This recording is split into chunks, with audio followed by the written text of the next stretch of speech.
Au menu, il y avait aussi un petit farci, mais il ne s'agissait pas d'Éric Ciotti, bien sûr. Willy Revelli met les points sur les i, matin, midi et soir, sur votre France Bleu ou francebleu.fr. Bon, j'espère que vous avez tous vu la photo qui fait le buzz, qui a fait le buzz hier sur les réseaux sociaux. C'est celle où on voit Éric Ciotti et Valérie Pécresse attablés dans un beau restaurant niçois. Oh, c'était chic. Oh, mais c'est plus que c'était les premiers rendez-vous Tinder. Tu verrais leur gueule d'enterrement à eux deux, là. On dirait une photo issue de Cauchemar en cuisine. On dirait deux jeunes ados coincés alors qu'Éric Ciotti, il a quand même 56 balais. Enfin, 57, si on compte celui qu'il avait dans le popotin.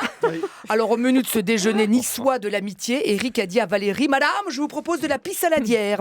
Même s'il aurait plutôt préféré lui dire: Madame, je vous pisse à l'arrêt. C'est vrai que ça se ressemble, mais il sait se tenir, c'est pas son genre. Au menu, il y avait aussi un petit farci, mais il ne s'agissait pas d'Éric Ciotti, bien sûr.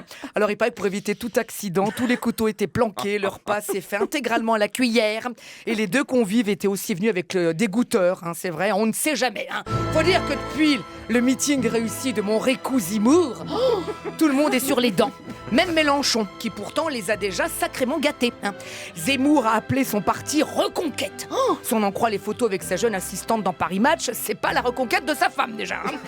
Pendant son meeting, il y a eu une baston, mais en fait ça l'arrange. Comme dans son message de candidature, on lui avait reproché d'utiliser des séquences sans payer les droits d'auteur, là ça lui fait des images de violence totalement gratuites. Voilà. Bien joué mon Ricou, il est bon. Alors il a dit: je ne suis pas raciste. Bah oui, la preuve, j'ai un berger allemand. Bah oui. Il a aussi un costume Francesco Smalto, un iPhone d'Apple et un téléviseur Toshiba à la maison. Ça se voit qu'il a rien contre l'étranger, merde.